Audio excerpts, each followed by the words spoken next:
Hello, and welcome back to It's a Very Exciting Time, a podcast by a UFO nerd and his tolerant friend. My name is Scott, and I've been fascinated by the phenomenon my entire life. And I'm Chuck. I'm an aerospace nerd and a tolerant friend. We started this podcast because since 2017, there have been shocking revelations, from news of secret Pentagon programs to confirmed videos of astonishing craft. In a nutshell, now that we know the government has recovered non-human technology. Or at least we will, once we connect to the consciousness internet. It raises a natural question. If UFOs are real, what else? Suddenly, some of these other parts of the phenomenon that seemed unlikely are pulled into the realm of the possible. And they may still be unlikely, but even if it's new science and not aliens. It's a very exciting time. And a quick reminder before we get into it, if you want to support what we do here, best way is by joining our Patreon at patreon.com/veryexcitingtime. All right, Scott, what's going on with UFOs this week? Oh my God. So we were meant to record this podcast over a week ago. Yeah. I had the Friday off. We were going to record on Sunday. I thought that's plenty of time to watch the full length Jake Barber interview, which got dropped. So last time we talked, Barber had just been interviewed by Ross Coulthart, and we had a 40-minute interview. And that gave us a big conversation, lots of stuff. Yeah. So I knew that the full version was going to drop. Now, when this happened with David Grush, the full version didn't actually add a whole lot. So I was like, it'll be fine. We'll skim over it.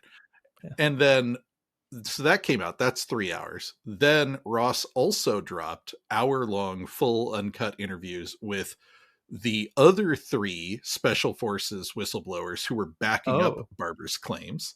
And an hour-long uncut interview with Gary Nolan talking about his experience with Jake Barber.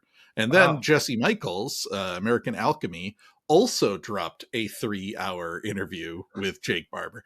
And somehow I thought, like, I would just sit down and watch all of these. Just bang out 12 hours.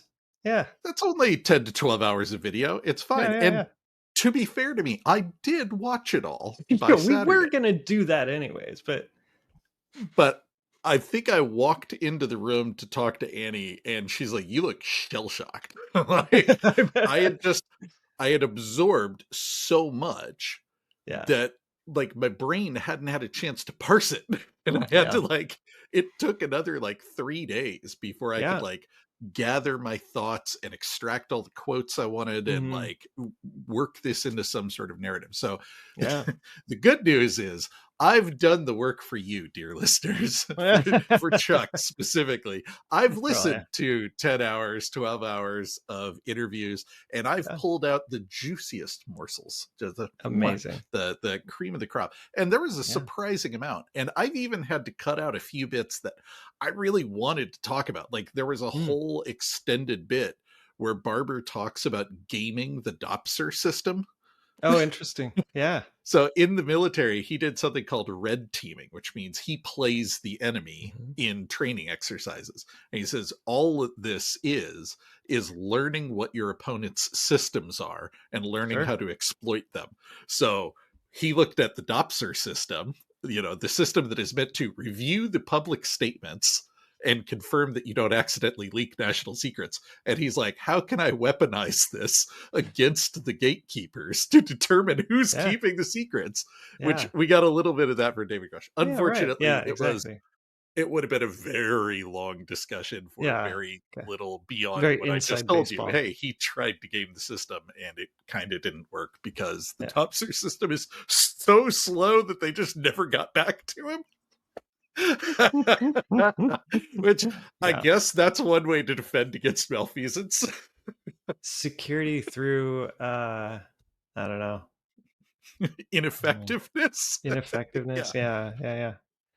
All right, so, well, anyway, I want to go back to the very first thing that Barber says in Ross Coulthart's interview. He kind of gives his own little summary of who he is and where he's from. And Perfect. Ross gave a different one that I think muddied the waters a little bit. I think Jake did a better job of presenting. He said, okay, quote, "My name is Jacob Barber, and for the last 30 years, I've worked for the U.S. government and its private partners in both an official capacity as an enlisted man in the United States Air Force and in a non-official capacity for the broader intelligence community as a contractor.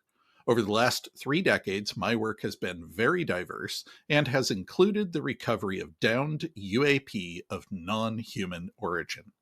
I am pleased to share that as of a couple of weeks ago, I have fulfilled a promise to our friend David Grush by getting myself into a skiff with Congress, and I have provided top secret SCI testimony on the subject matter of UAP." That's very exciting. That actually made it into a skiff. Totally. And that kind of brings us back to what Leslie Kane was saying last time, which is one of the things that she likes about Barber is similar to David Grush. He's doing the things you want a whistleblower to do. He is working through official channels, and he is only coming public now that he has done that. And he has grievances with the system. So he is now a public whistleblower in addition to, a behind the scenes talking to Congress, talking to, legal channels and stuff like that. Right. Yeah. Yeah. Because most whistleblowers we don't hear about, but they're still doing the thing. We just don't hear about it. That's right. Cool. I also want to briefly touch on his service record because people had a lot of questions after the first interview. And and I know we have a lot of respect for Ross Coulthart here. He's one of the best. I was about to say he's one of the best UFO journalists in the biz. Well, there's like 3. So that's he's a very good investigative journalist who happens to bring that skill set to the UAP field and takes it seriously, which I appreciate. Yeah. But he can be prone to a little bit of hyperbole. He does get a little excited.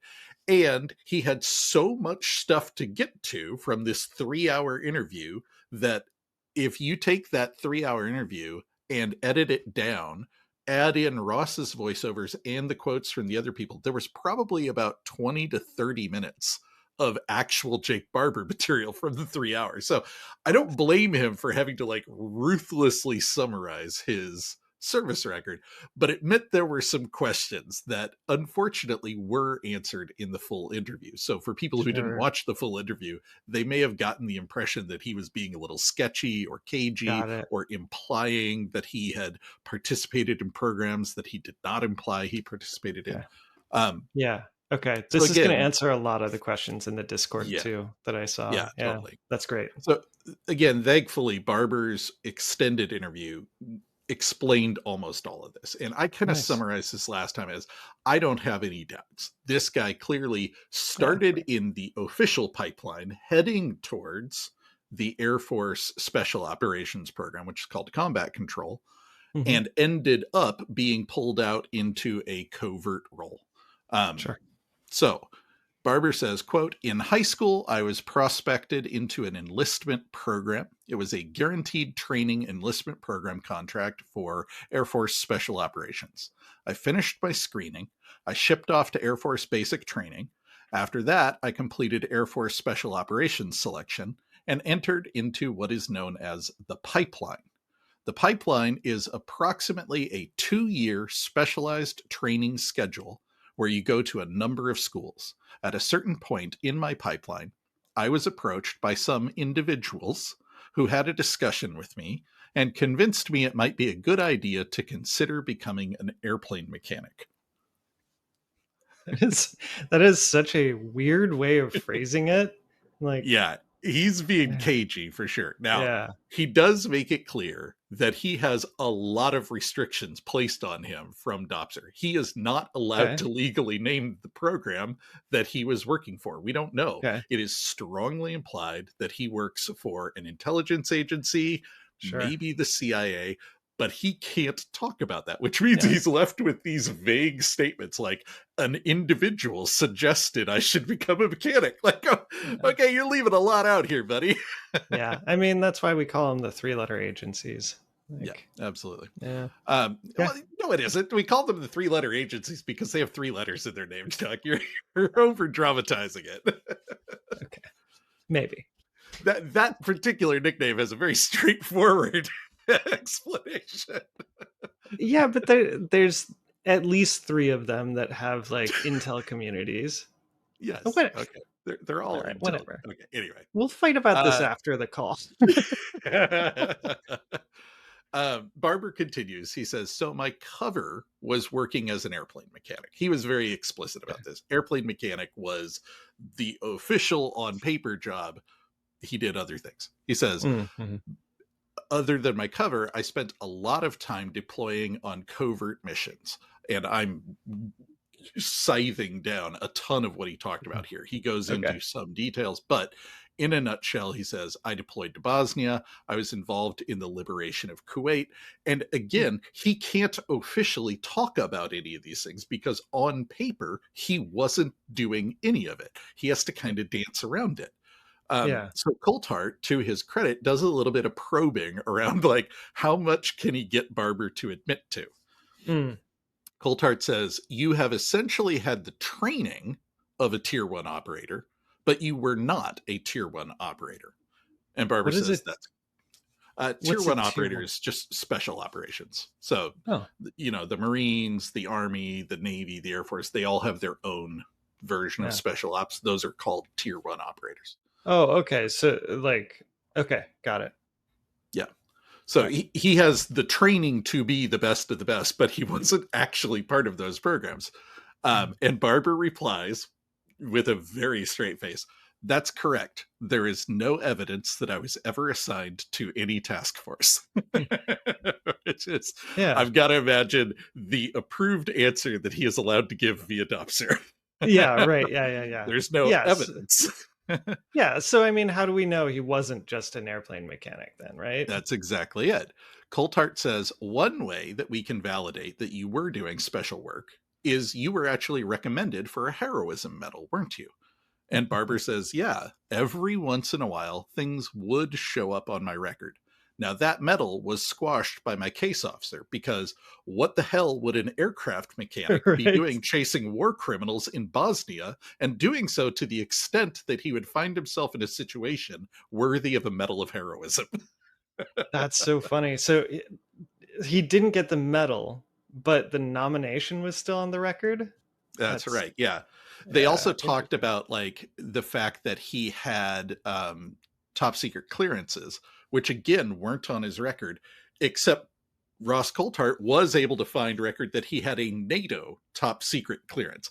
Now, NATO is a very specific top secret clearance, so that doesn't necessarily mean, but again, it implies why would an aircraft mechanic have this at all? So there are these little clues here and there that back up his claim that he was doing covert operations. Yeah, interesting.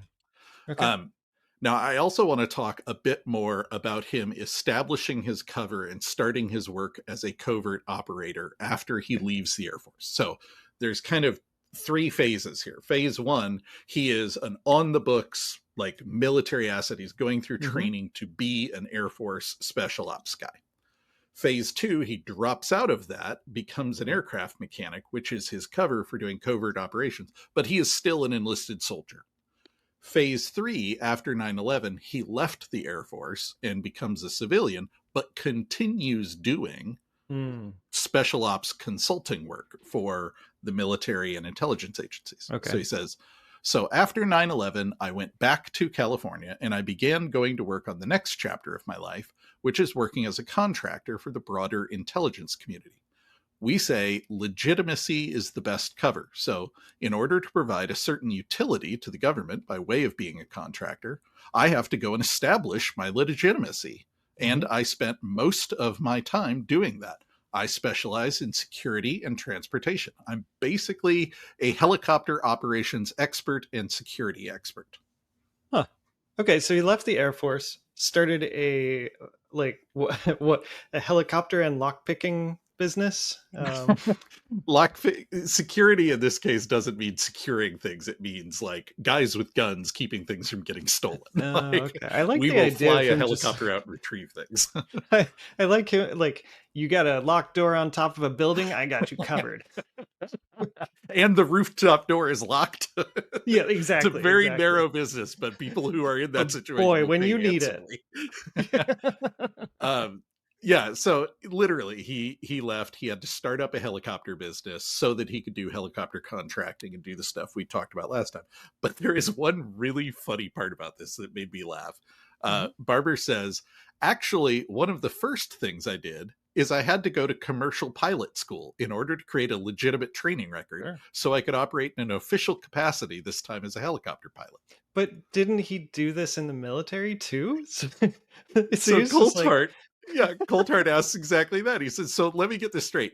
You learned how to fly as a covert operator, but they didn't give you a license for it in the military because you weren't allowed to have that qualification because it would undermine your cover.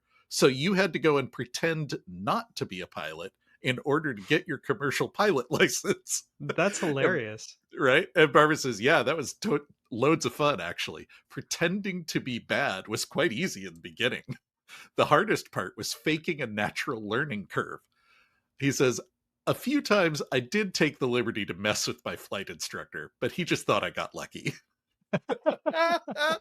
I love this idea. And I've like fantasized about this so many times, like going at like hiring on as a junior software engineer or something. Yeah, Just like totally.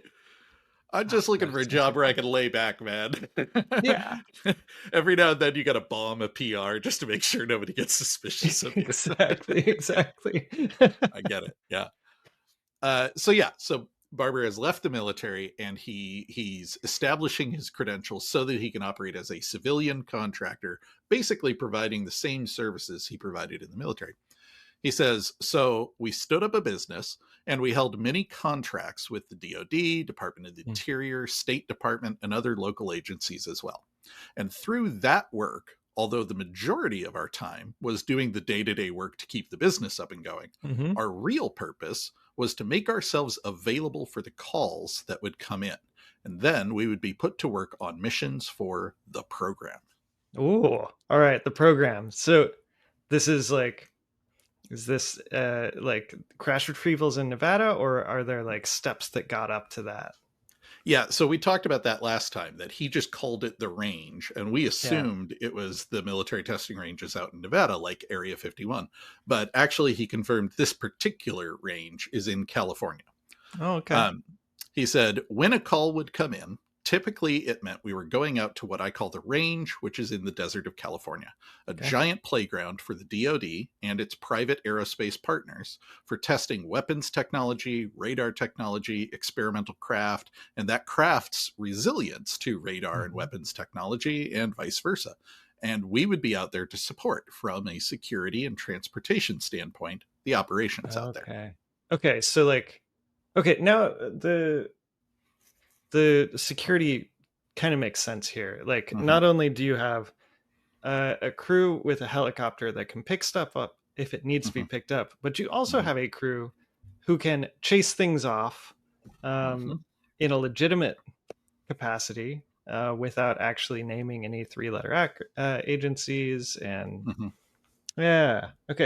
cool. And actually, as a perfect example, so he was very clear. Most of the work he did on the range was recovering either unclassified stuff or stuff that was classified, but obviously like normal advanced military prototypes. Like most of his work was not NHI. But to give an example of why you might need security, because part of what I was confused by is like, okay, I understand, an experimental drone crashed in the mountains. You're not going to send a truck to the top of a weird mountain in the middle of a test range. Sending in a helicopter makes sense in that case. But why do you need security other than just generally it's a good idea to have guys with guns around on a military range? He said, and I don't want to talk a lot about the egg recovery, but in the course of describing the egg recovery, he said it actually went off the range, which was added to part of our challenge. I can't tell you where it landed, but it was tracked and intercepted over the range. And by the time it finally interfaced with the ground, it was off the playground, which complicated our recovery. Off the playground. I like that. Okay.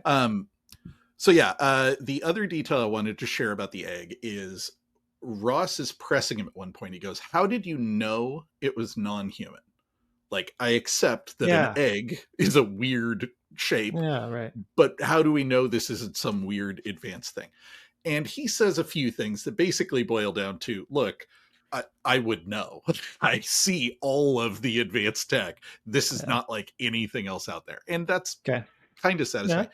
But one of the things he said that kind of stuck out to me as not a very convincing answer was, he said, our communications protocol was altered. I'm like, all right, what does that mean? So as usual, this was a case of Ross having to brutally edit down a longer statement. Sure. So what Barber says is, the night this happened, we were not expecting an egg. I wasn't briefed on an egg. When this happened, it was a surprise to everyone. And I can tell you, within not only my leadership structure, which is most concerning when they're surprised, but also everyone around me on my team. When this happened, we altered our communication protocol, we altered our security protocol, and it was obvious to everyone that what we were dealing with was something extraordinary. If it was human, there would have been a much different response. There would have been some expectation that what we were working on that night, maybe it didn't respond well to radar that was being thrown at it, and we would have expected a crash, and we would have trained on how to deal with that. No one was trained on how to deal with the egg, and everyone acted really weird. It was compartmentalization on steroids that night. Yeah. Okay. Yeah, I definitely appreciate the bit on like leadership being surprised. That would be a little freaky. And the cascade to like everyone's reactions and how they handled it. It does give more context on like our communication protocol change. It makes me wonder if what he's talking about there is like, what do we call this thing? So we're not acknowledging that it's an egg or a spaceship or whatever. But I think the point it makes more is they deal with crashes all the time. And there are standard protocols, procedures, training for, and he talks later about hazmat, body recovery, like all of the things that might happen when you're dealing with experimental craft and experimental weapons. Like, all of those things are understood. So while it doesn't necessarily mean it's non-human, it was above and beyond even what they normally have with the highly classified normal human tech. That stuff followed protocol. This didn't for some reason, which was unusual. But it still could be like a test to see how leadership handles it. Do they adjust the communication protocol? Like, I don't know. Yeah, I don't think anybody should take this as, oh, it was definitely non-human. Everyone was weird about it. But I do think it gave more context to why he thought that was a point worth mentioning. Yeah. So similarly, I got a few more details about the Eight-gon recovery. Again, I don't want to go too into the weeds with this, but just to remind everybody, the egg was just a weird craft. Nothing unusual happened other than, what the fuck, why is there an egg out here? The Eight-gon was a little stranger. It was a similar recovery. He went out to pick it up. It was apparently it was an octagon shaped thing, which again goes back to your original question. Why did he call it an Eight-gon instead of an octagon? But whatever. So he goes out, recovers an 8-sided disc-shaped craft, and while flying it back has this profound psychic connection with the craft itself, which is overwhelming and sad and beautiful. He's sobbing the whole time uncontrollably, which is an upsetting thing to be doing when you're flying a helicopter via night vision goggles through mountain range at night while carrying an unusual load. And he talks about that, like, we joked about, like, that doesn't sound safe. Like, Coulthart made the same joke. He's like, I imagine that's not the greatest feeling when you're flying with night vision goggles. He's like, it wasn't. And he even added a little detail that like he considered ditching it. Hmm. Like it was Wow. so overwhelming that he came very close to dropping the load and flying away. He ultimately Wow. decided not to because it just would have caused more problems, because now he has to report that the thing has crashed again, and Right. another recovery mission has to be sent out, and he has to explain to everyone what was happening. Yeah. But yeah, apart from that, there were a few more details about the recovery that I thought was really interesting. Okay. Barber says, so on most of these missions, I'm working from the cockpit of the helicopter, and the ground crew is a separate crew that gets dispatched. Oh. They're dealing with hazmat, security, containment, setting a perimeter, an entry Okay. control point, observation. They're doing all that. I sit back at a separate location. I get GPS coordinates at the very last second. I get dispatched. I go out there, and then en route from a very short range out, maybe 5 minutes out, I get read a description of what it is I'm picking up. Okay, that's cool. I love this kind of detail. Mm-hmm. I kind of wonder why they wait until he's like inbound to give him all the information, but It's weird, right? yeah. Maybe it's a secrecy thing, but yeah, it's Yeah. strange. So he talks a little bit about the details he gets given, but basically it's like you're going to be picking up this shape, it's this weight range, and he gets Yeah. notified about a few potential flags that trigger Yeah. different protocols. Okay. Barber says, for the egg, for example, there was no disclosure for hazmat or souls on board. Souls on Hmm. board is a disclosure I would get if there were living bodies. And on this particular night with the Eight-gon, I got my normal readout for the load, and this time it included a hazmat disclosure for biologics. Ooh, biologics. Does that mean um, dead bodies or alien bodies? That's a really good question. So I had never heard the word biologics Yeah. before David Grush mentioned it. When someone asked him, have we recovered alien bodies? He said, yes, we've recovered biologics. And everybody's like, it's a weird answer, Dave. Yeah. So Barber goes a little bit into detail, but not much. He says, when we get these notifications, they don't say there are dead bodies. They just say hazmat.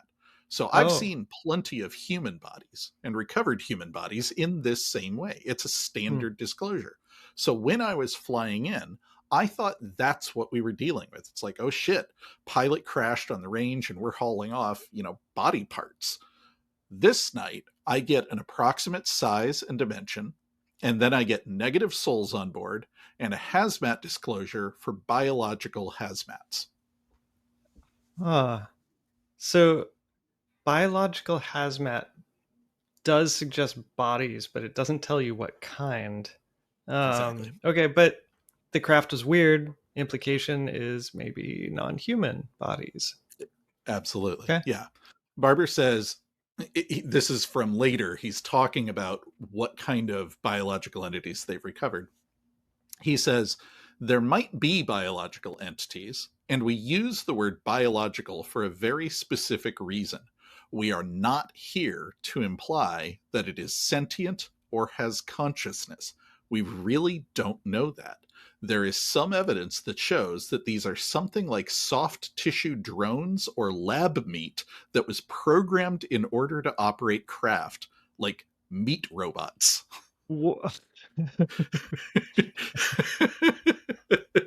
It's like words you don't expect to come out of the podcast, and yet here we are.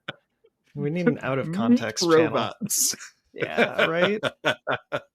Oh, wow. Okay. There is an excellent short science fiction story that I encourage everyone to look up. You can find it online, read it for free, called They're Made of Meat.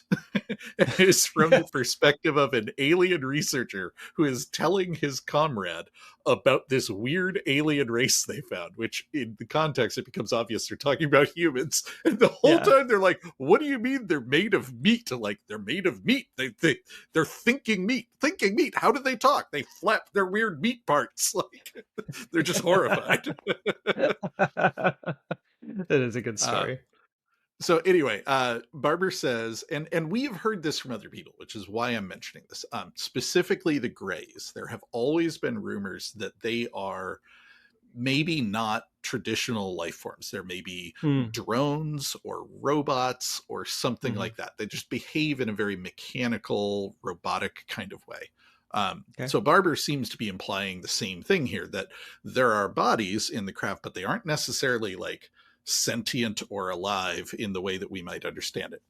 Hmm. And he goes on, he says, some of the biological cargo that comes with these craft is not conscious. Consciousness itself is how you interact and pilot the craft, which is ironic because the biological creatures inside are not conscious, but the craft is.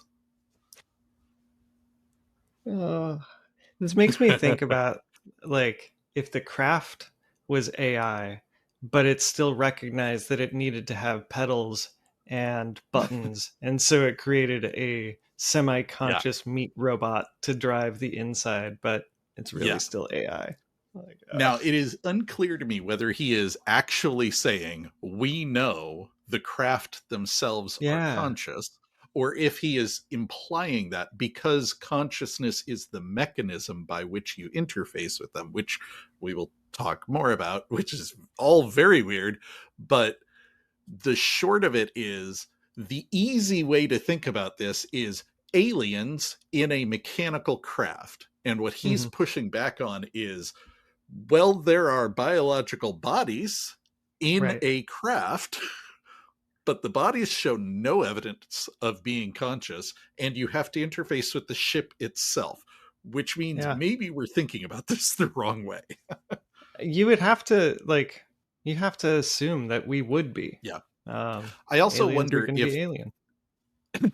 I wonder if this is part of the caginess that we see out of Arrow and the DoD when they're like, we have found no evidence of extraterrestrial life. Like, they're putting a lot of emphasis on two words there. Like, we have a Uh-huh. specific definition of life and extraterrestrial, and these weird conscious craft full of meat Hmm. robots don't meet either of those definitions, so we're safe. So we're good. Yeah, Right? those are load-bearing weasel words. For sure. So yeah, let's talk about psionic recovery. So he talked about this Okay. before. He believes that these craft were invited to land by psionic assets. Um, Okay. he gives a little more detail about how that process works. When he's kind of summarizing what's happening, he said the following: an aircraft crashed. My team was deployed. We secured the perimeter. We secured that target. We transported that target. We escorted that target and provided security for that target. That target was transported to a facility of a very well known government private partner. The Hmm. decision was made to bring in a team that represented a different private partner who was working on consciousness and the mechanism by which humans could interface with technology. Those two were merged, and we were involved with that process. God, these details. Okay, so crash retrieval is taken to one partner, probably, I mean, one Mhm. of the aerospace companies, right? Mhm. Then another partner is brought in because they're working on using psychics to interact with like, is this Neuralink or something? Maybe, Then right? then they merge those programs and wait, they merged the oh, okay, they merged the two programs. All right. Yeah. And Barber's team So is part of that. All right. imagine Lockheed Martin has Yeah. a traditional mechanical crash retrieval and reverse engineering program. They're Right. assuming this is like a Russian MiG. It's going to crash and we're going to figure out how it Yeah. works. But it's weird and Yeah. it's maybe psychic. And, Right. uh, Bigelow's company has a program that's investigating using consciousness to pilot these things. So they bring those in and they make a new program that's merged out of those two. And Got it. Barber's team, who does security, logistics, and transportation, is part of that process. So I believe this is Oh, Barber telling us that he didn't just recover an egg and an octagon. He did more work in the program that he's not allowed to talk about. sure. Yeah. That's how I read this. Um, Yeah.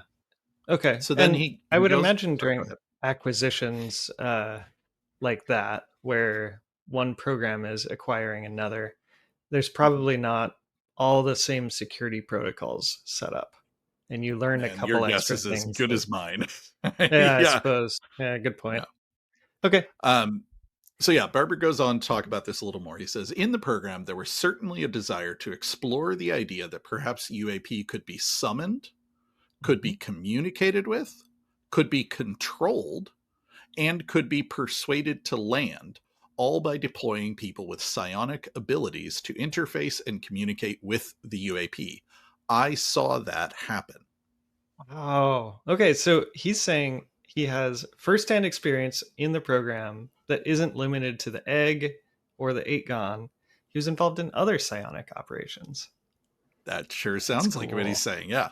Yeah. Coulthart kind of seizes on this. He goes, Yeah. the implication of what you're saying is that this intelligence that's behind these objects, whatever it is, seems willing to share.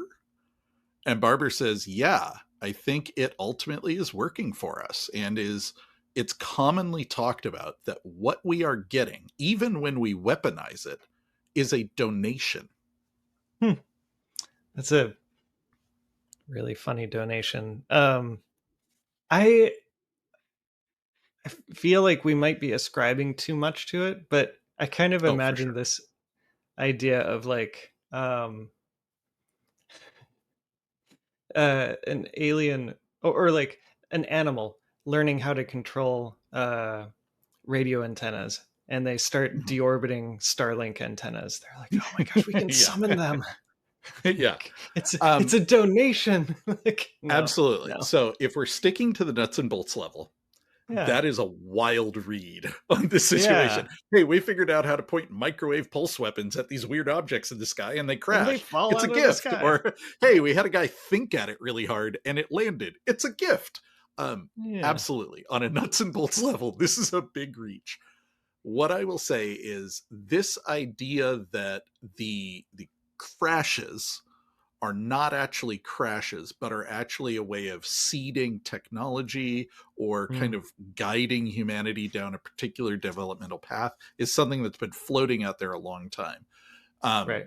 as we've discussed, if we're actually dealing with non-humans, there's a real danger of anthropomorphizing here and Yeah. projecting human motivations onto non-human beings. Who knows what they want or why they're doing it? Maybe they don't think about us or care at all. Um, Right. but I believe that Barber is going a step further here. He and the other psionic assets make it clear that they are actually making contact with non-human intelligence. Now, Hmm. Barber's experience was entirely emotional. There were Okay. no messages exchanged, but other psychic assets do talk about a more traditional conversation style. And they do talk about the idea that the NHI are here for a reason and they are guiding us. And that, Hmm. yes, absolutely, these are gifts. Okay. That is Yeah. one view among many. I don't blame Yeah. anyone who doesn't buy it. But if we're going to talk about Barber, we have to get Right. comfortable talking about this consciousness psychic angle, because Right. Yeah. what became clear in the extended interview is that's the meat and potatoes of it to him. He even says it overtly at some point. Like, Ross asked him, like, how does it feel to like say out loud that we have a crash retrieval program? He's like, it doesn't feel like anything. Like, this is just a fact that I have Yeah. known for 30 years. Like, Yeah. that's not even what I'm here to talk about. Like, yeah, there's a crash retrieval program. Can we get to the juicy stuff? Because we are all psychic and there's a consciousness field out there, and Yeah. like he's clearly way more invested in that part of the story. And if he's right, I kind of don't blame him. Like, these Yeah. individual objects that fall out of the sky are way less interesting than the fact Yeah. that there's this whole other interface layer to the universe that we are unaware of. Yeah. Yeah. Yeah. Yeah. Okay. And so, do you think his super emotional experience was actually because he just isn't trained in Yeah, psionics? maybe. Totally. Anything Very is interesting. possible here, right? We are Yeah. absolutely theorizing, but yeah, who later we will hear from one of the psionic assets, and he even explicitly says, he's like, the real mystery here is why can we interface with them? Yeah. And it immediately makes me think of like Jurassic Park, right? Like, oh, Unix, I know this. Or, you know, the scene in Independence Day where they upload a virus to the alien spaceship. It Like, makes no why sense. is there any ability to interface here at all? That does not make sense. Like, it implies Erica. Yeah, sorry, go ahead. Just yesterday, Erica was looking at my keyboard and was like, I can't even use your keyboard. I understand keyboards. And yet the idea that in Star Trek, they can wander into a long disused craft and immediately understand all the screens. No, it just doesn't make any sense. In Erica's defense, you use Dvorak layout, which has bitten me in the ass repeatedly. I would wander over and try to type something on Chuck's computer. I'm like, oh, God damn it, Chuck. Because also you did not have a Dvorak labeled keyboard. You had a QWERTY labeled keyboard. You just knew which keys were which, broke everyone else's brain.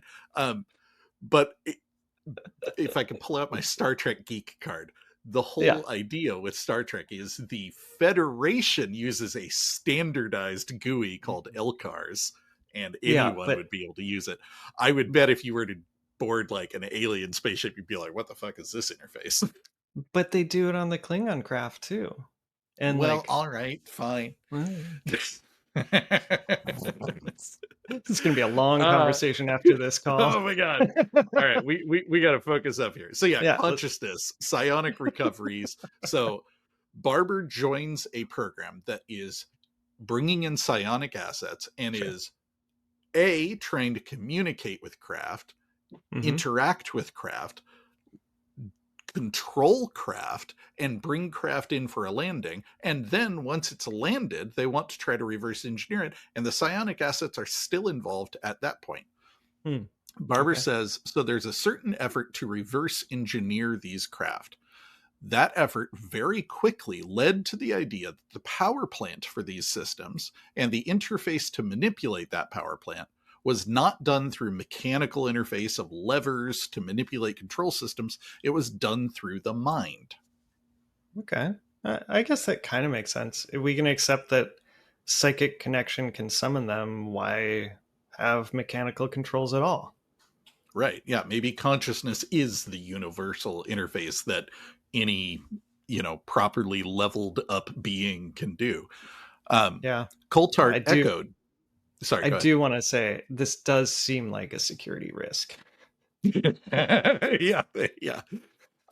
Coulthart echoed this idea about there not being any controls. He said, people I have spoken to inside the program who have told me that they have seen inside the egg and other craft, they tell me there's no steering wheel, no levers to push. Basically, they're almost empty. And it would explain why the capacity to psionically connect with that technology is the way that it's used.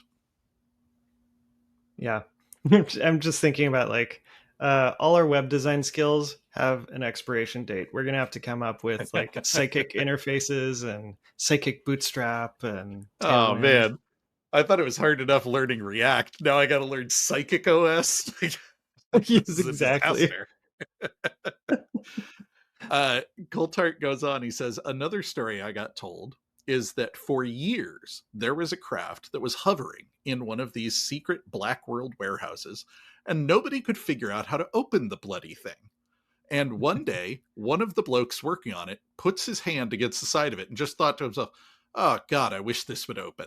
And apparently the door opened. And that was one of the first realizations they had, that there was a psionic connection to the phenomenon. Oh my God, that's so funny. Yeah, they just never even tried asking nicely. Why would you? Just imagine you're the craft, you're sitting in a warehouse just twiddling your thumbs, watching all these engineers come up with hacksaws and crowbars and just rolling your eyes like, oh, these people are hopeless. No wonder they're sad. Yeah, right?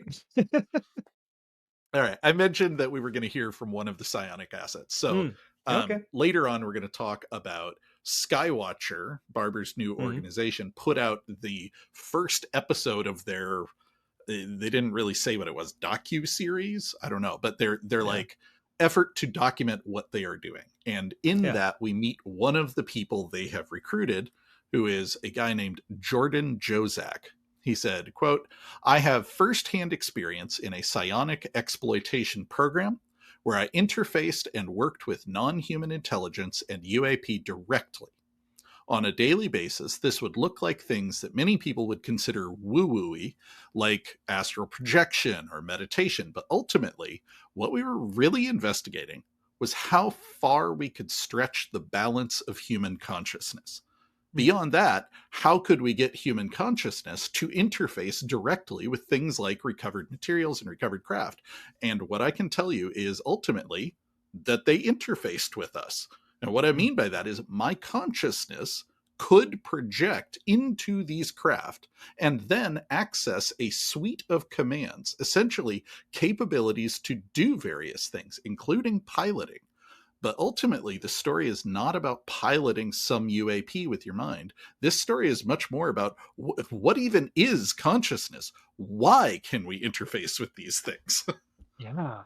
I keep thinking about like how weird it I'm imagining this like the Apple Vision Pro and trying to imagine how you would like learn to interact with that thing if you had no idea um Yeah. what it was. Like, would you even think to look around and squeeze your fingers together? Like, Right? it's It would seem weird. like it was reacting in random ways at random times. Exactly. Yeah, Like, I am fascinated by this idea of logging in to the ship mhm. and having a suite of commands. It's so fascinating that he described it that way. Yeah, Was it literally like a list, like fly up, fly right, like go faster? right. Like I want so many more details. Yeah, And I love that he like teases us with that and then like pushes us back. He's like, but it's not even about that, guys. Like, why does this work? Like,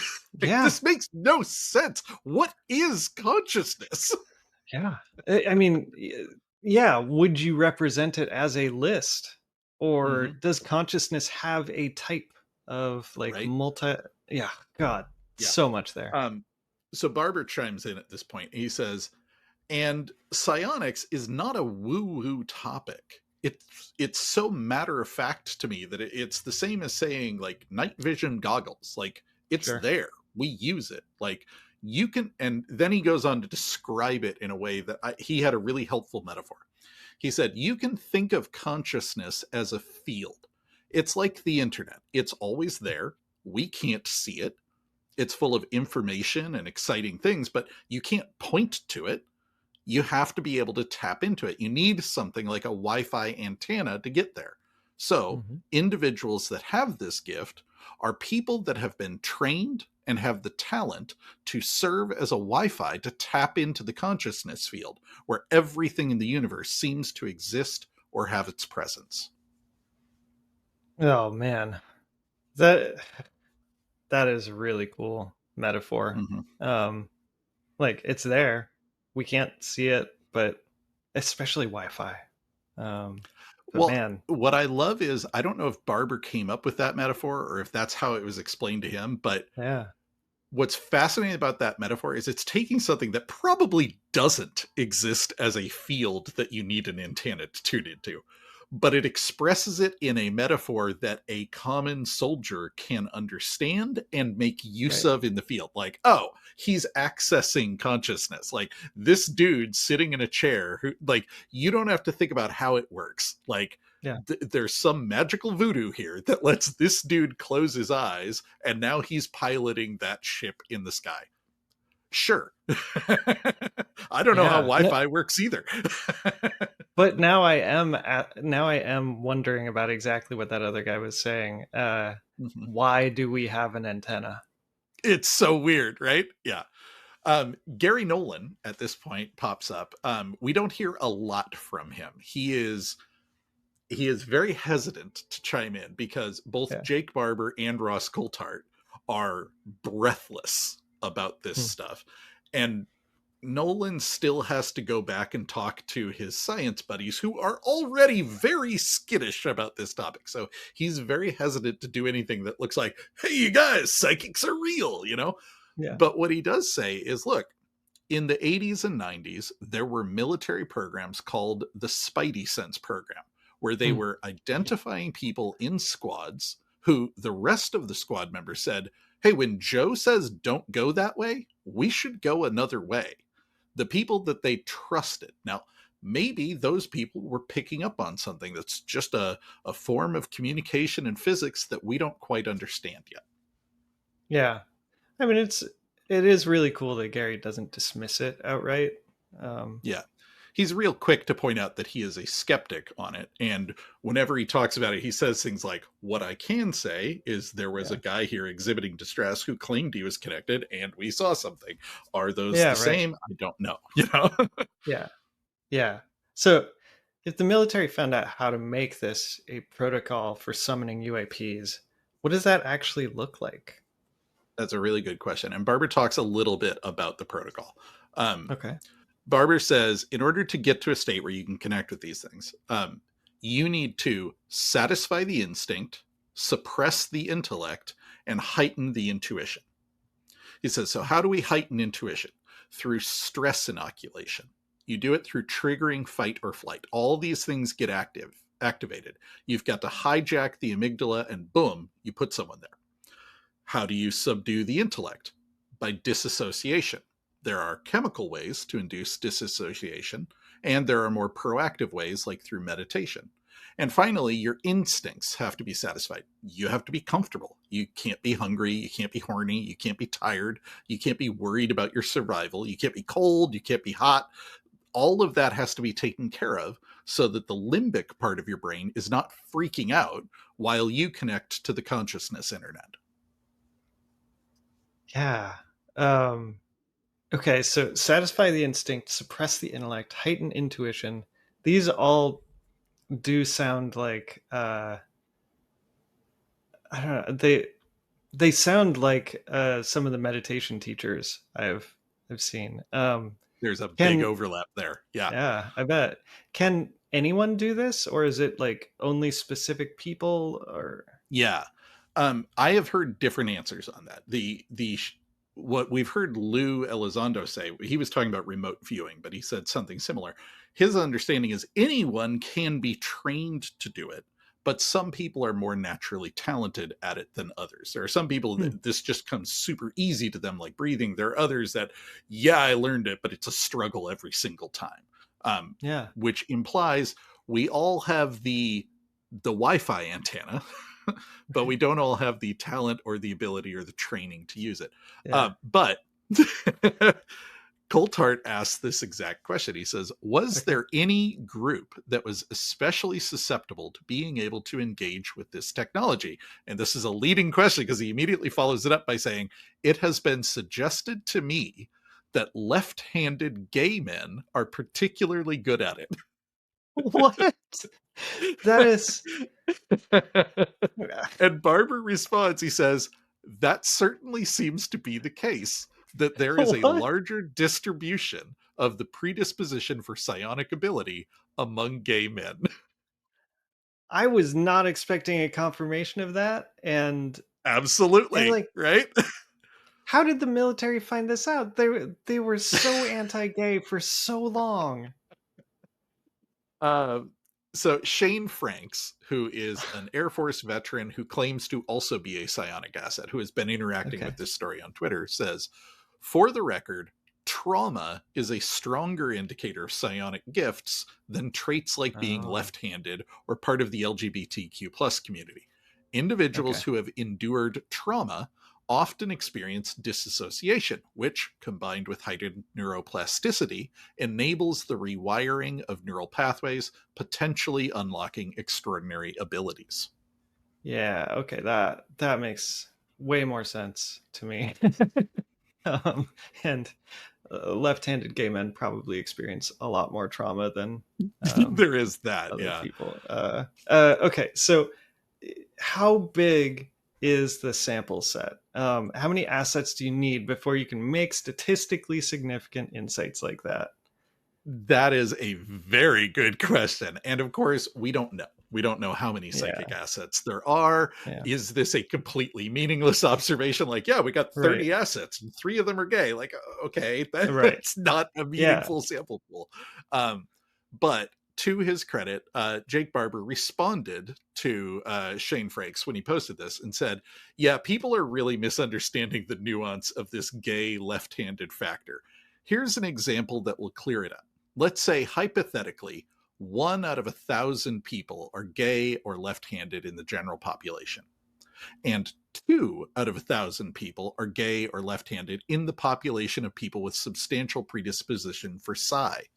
What that means is that double the number from 1 to 2, but it still means 998 people out of 1,000 in the psi community are not gay or left-handed, the overwhelming majority. Yeah. Okay. Yeah, makes sense. Yeah, it's like lies, damn lies, and statistics.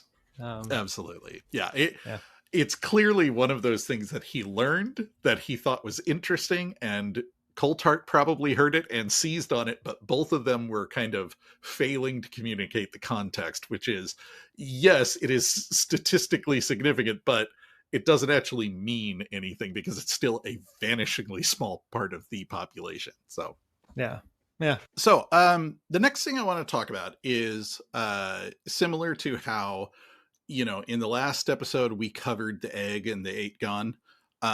In the last episode, we talked a lot about this weird spy story about recovering high value target laptops from the high Sierras, and like maybe they were being set up to be killed by their bosses. Right. So we didn't get a lot more detail about it because, of course, all of that stuff is still very cagey, secrety stuff. But we did get a little more information, and there was some more details that I found really interesting. So first of all, the timeline on all that stuff was very unclear to me, but we have a slightly better picture of it now. Okay. He mentioned that the high value target missions started in 2018, and he later in this story talks about how he was still working on that mission in 2023. So this was not a short period of time. He was doing this stuff for quite a while. We don't have any other dates. I don't know when the incident where shots were fired happened. I don't know when the incident happened where he confronted the director of security. All of that stuff is not specified, but we do have this kind of 2018 to 2023 timeline. And at the end of 2023 is when he would have started the process of becoming a whistleblower, because he said he'd been doing that for about 2 years. So one other date came up, though, which is Barber said when the New York Times article came out in 2017, it was really about then that things started getting weird for us. There was a lot of movement in our world. A lot of things changed. A lot of our contract callouts changed. New people are introduced into leadership structures. Our communication methods changed, and our compensation package got creative. Interesting. So this is really interesting. So like some little small drip of disclosure happens, and these massive like ripples through the secret programs. It reminds me, you were talking about how the Google search history for Immaculate Constellation had a spike when David Grush came out, but before the name of the program leaked. That's right. Yeah. So you get this impression that while the DoD publicly presents it as there's no evidence, there's nothing to see here, this guy's off his rockers, that guy's got PTSD, don't worry about anything. Behind the scenes, the gatekeepers are scrambling. Every time a little bit comes out, they're like, oh shit, like lock the doors, like batten the hatches, Yeah, that's so interesting. Yeah. So yeah, getting back to the high value target stuff, Barber says it was believed that there was evidence of crash retrievals, that were proof of criminal activity on these tough books, and that this data was captured illegally on operations within the program in the desert, and that there was a whistleblower or group of whistleblowers that were going to be turning this evidence in to the powers that be in order to expose the program and thereby expose individuals. Oh, so it wasn't just recovering illegal videos. It was like leaks in general. Oh, Yeah, it interesting. puts a whole different spin on it, right? Because we Yeah, talked about before, like, okay, somebody illegally recorded the crash recoveries. right. Those videos were out there. The implication seemed to be that maybe a competing Yeah, program was trying to steal them. Like, it was very unclear. It makes a little more sense now if you've got someone who's on the range, presumably someone like David Barber, who has a job on the range and is exposed right. to this stuff, uses that opportunity to record it. He says also, it wasn't just that there's evidence of crash retrievals, it's that there's evidence of crash retrievals that were themselves proof of criminal activity. Right, yeah.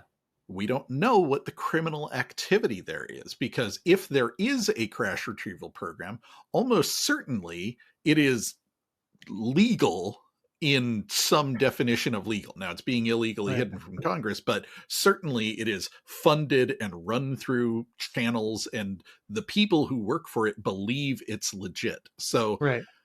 I So wouldn't what would it expect even that just a recording of a crash recovery is illegal. So that Yeah, implies something else happened. right. A couple of possibilities, and I want to stress this is just me hypothesizing. One, Okay, yeah. someone got killed, I right? mean, Like, we've heard a lot about that though. absolutely. But like, maybe someone got killed on the range who stumbled onto it. They had to take out a witness or something. That would be Oh, a criminal. civilian. Okay. Or a competing program. Hmm. Like, again, we'll talk about this a little more later. There is evidence that this is not like a single monolithic, well-structured thing. This Yeah. is a stove-piped scattershot group who overlap and are redundant and are competing in many ways. Yeah. But another possibility, Ross floated the idea in the interview that one of the private aerospace companies who received a vehicle from the government to reverse engineer Hmm. told the government they had made no progress and gave it back, when in fact they had successfully reverse engineered and made Oh, their own vehicle using that technology. yeah. That would be criminal. So if we see evidence of a competing team, or of, a program, like a UFO with the Lockheed logo flies by, like, that might be evidence.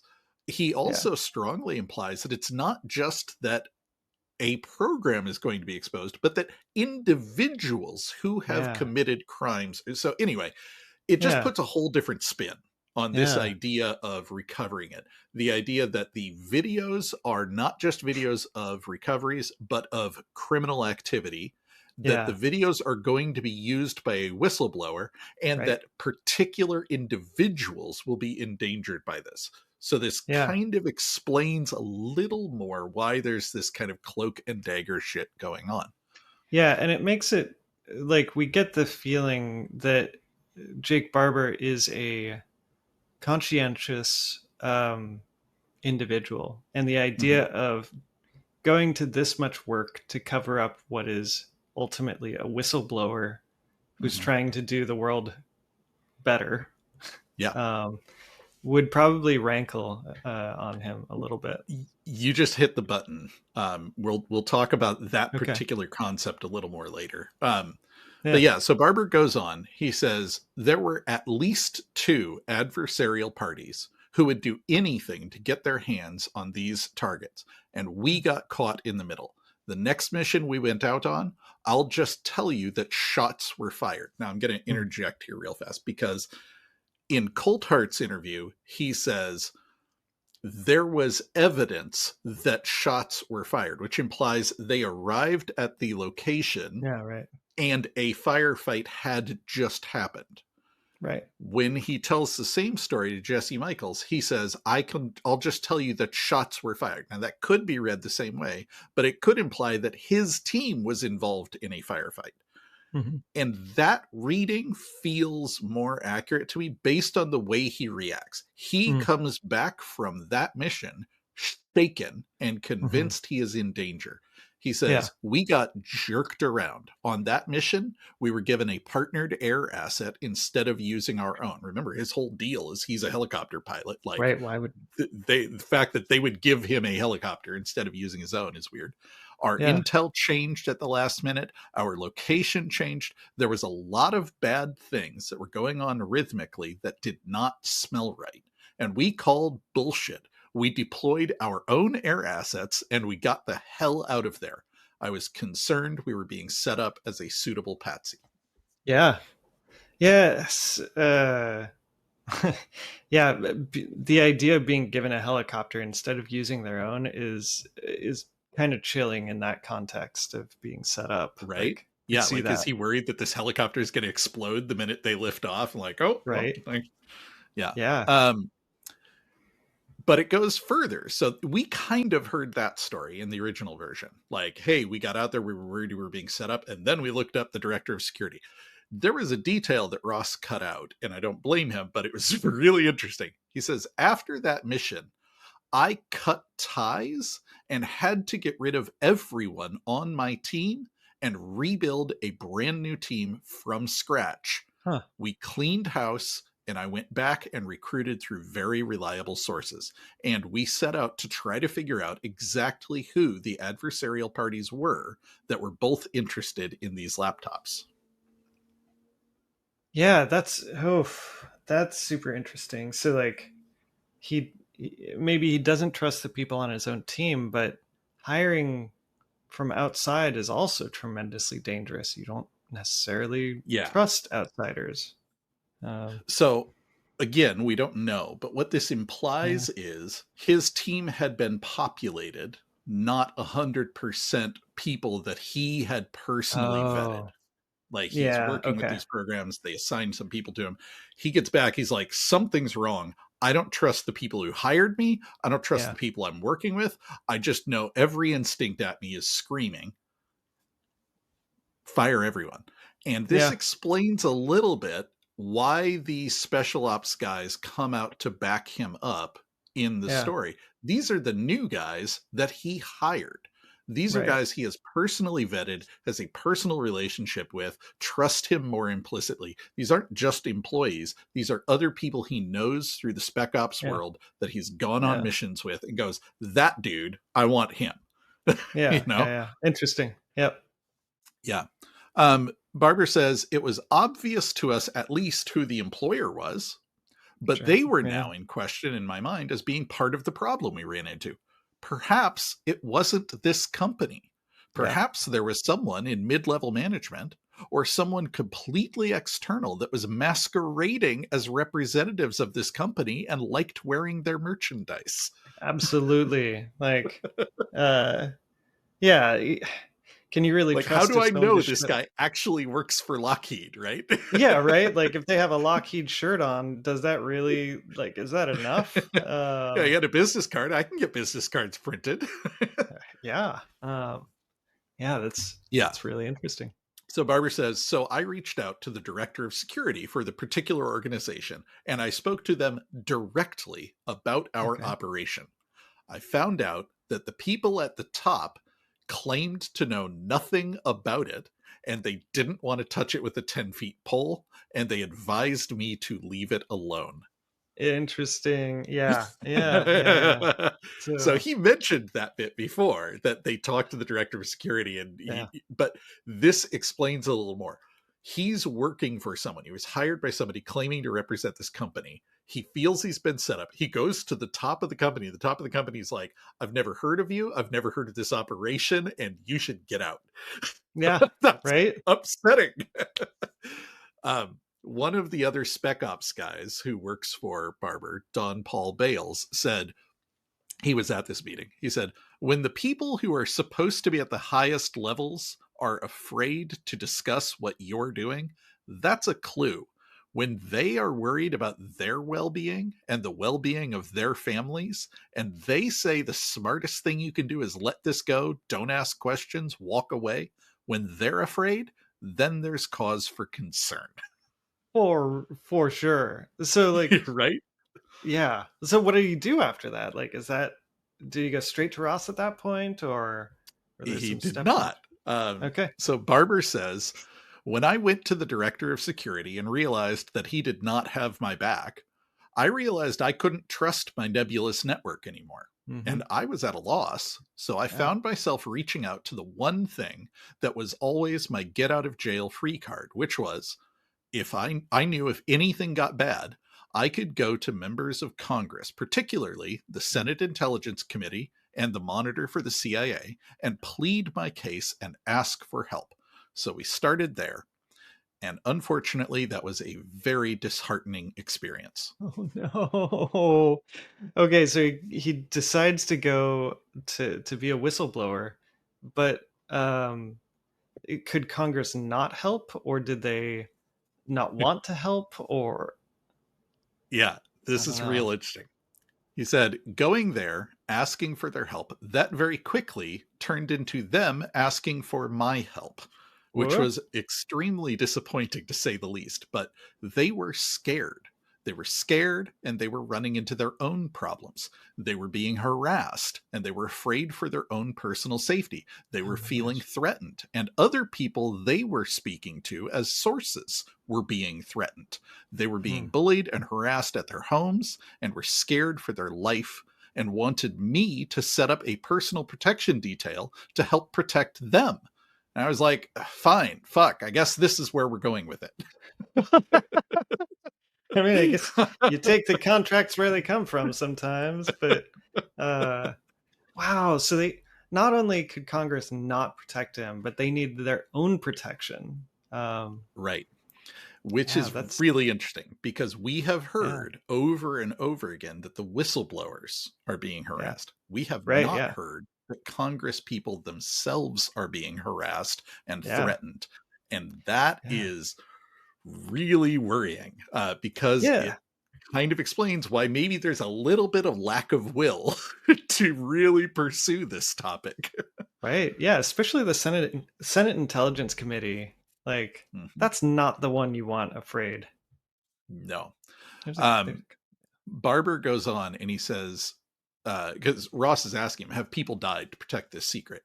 And he mm, says, yes, there are people that have died under very suspicious circumstances at the most convenient time for those who would want to have them silenced, who were coming out and who were speaking out on our activities. Now, some people were wondering if Jake Barber was one of David Grush's 40 whistleblowers, right? Because David mm-hmm, Grush testified that he knew about all of this stuff from 40 firsthand witnesses.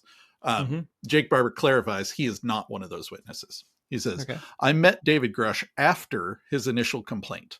I know some of his 40 firsthand witnesses, and one of them is no longer with us, and his demise was quite conveniently timed. I can't Hmm. say any more because there's an investigation happening right now. Yeah. Okay. So we've heard them say over and over that people have died, but is this the first time uh you've heard that like one of Grush's sources died? It Okay. is. Yeah. We have heard both Lou and Grush explicitly say that they have been threatened. Lou has Yeah. overtly said he has received death threats. Everybody has said that other potential whistleblowers have been threatened. But this is Hmm. the first time we've heard that maybe one of them died. And it's also the Yeah. first time we've heard that there is an active investigation into that person's death. Yeah, you would hope so. Yeah. Yeah, So, it yeah, makes me you can even more understand why they might not want to come out. yeah, it's even more impressive that Barber did come forward then, and Grush. Yeah. Now, there was one funny note here.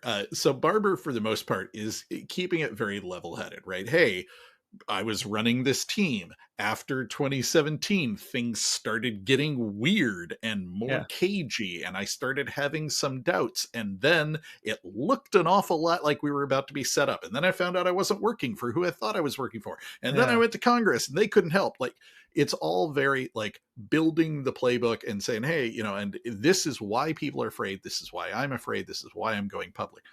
But remember who Barber is. He's a spec ops guy who's Yeah. done covert work for years. At one point, Coulthart asks him straight out, he says, do you worry for your safety or your family's safety? And he gives a much longer answer. But in a nutshell, what he says is, no, I don't. I don't think I'm being... I got this quote wrong. He says, no, I don't. I think I'm being protected, believe it or not, by the NHI. And also, I don't put up with harassment. I don't believe in the boogeyman. I am the boogeyman. Yeah. Which is a baller line. So. Just like full credit. Yeah. One of the interesting things that he talks about, and one of his companions also talks about, is, as I've mentioned before, the idea that this isn't some super well-organized, nefarious, like grandstanding thing. And it's not just due to compartmentalization. Barber says what's happening is there are multiple programs and multiple cover-ups happening all at the same time. And I can tell you that this is not unique to the United States, and it's not unique to the most well-known private partners of the Department of Defense and the intelligence community. There's a global effort and interest in this, and a global capability in doing this. Crash recovery is something, and reverse engineering is something that is being done by a number of agencies and organizations worldwide. And I know that because my team has been sought after and offered jobs to go perform our services for employers outside the US. Yeah, that makes sense. I'm not surprised. The US wouldn't be the only people to have a crash retrieval and reverse engineering effort. And we know about private aerospace contractors, or we've heard about it, but I guess the idea that they have their own programs that aren't operating under the US is mildly concerning, but also not surprising. I think it's not surprising, but it's also the first time I've thought about it. I knew there were multiple programs, but I thought that was state actors, right? Yeah. US, Russia, China. And whenever we've talked about it in the past, we've kind of talked about it in those terms. The US may be rushing towards disclosure because China might beat us to it. Right. And we knew that some of the US crash recovery and reverse engineering is alleged to have been seeded out to private aerospace corporations. But the impression I had was not that that was completely independent. It was that they were working hand in fist. You're going to get a ton of money. You're going to do this work for us so that Congress can't ask questions. But it was understood that you're actually doing this for that is the U.S. program.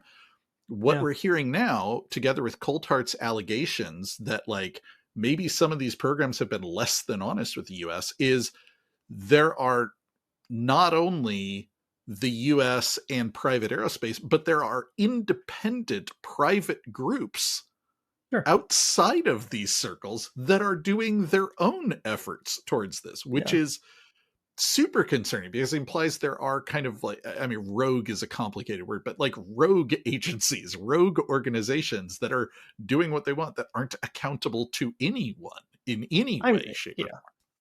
Well, okay, sure. But Bigelow, we already knew about them, right? So we have a positive example of someone who's trying to do crash retrieval poorly, but they're trying. Sure. But B, the reason I'm not super concerned about it is that private equity would never pay for that. Since all the big aerospace companies are currently being acquired by private equity and falling apart as we watch, I think you probably don't have to worry about that for too much longer. I wouldn't be surprised if some of these were independent and if the black operations for them are just as weaselly hidden in accounting practices as the US operations are. Yeah. But yeah, I hear your point. Let me tell you a story that Ross told that I think Mhm. kind of highlights my concern. Coulthart says, and he's trying to ask Barber about this. What's strongly implied is he's asking Barber if he was part of this story. Okay. But he says, there is an incident I have been told about from 2004, and I've been told about it by multiple people. I've been told that a private aerospace company was testing one of its own vehicles, what's referred to as an alien reproduction vehicle, an ARV. That vehicle crashed somewhere south of New Mexico, possibly in Mexico. And I'm told that a team from that private aerospace contractor was deployed, and while they were there, another team arrived from the US military, and they had innocently been deployed by their government to intercept what they thought was a potentially anomalous craft. And in the course of that encounter, I am told 2 men were killed. Can you comment on that incident? And Barber's answer, he gets this little twinkle in his eyes. He says, there's nothing I can add to that story or comment on. If I did have something to add, if I had knowledge of that, it would certainly be something I would expect to get squashed by Dopser. Yeah. I I don't know how to respond to that, but that sounds right. It side note, like out of character.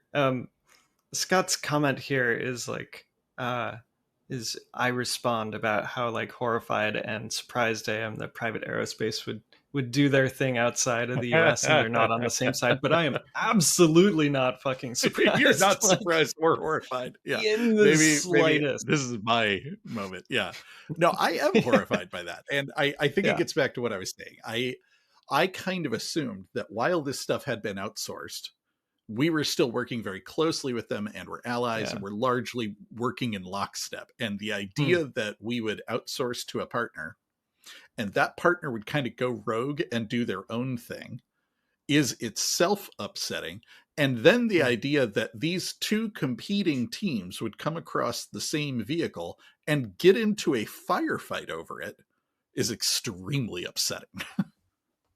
It sounds I don't know, maybe I've watched too many like heist movies or whatever, but it sounds completely plausible to think about like private paramilitary getting in a firefight with the US military, not realizing that they're working on the same asset.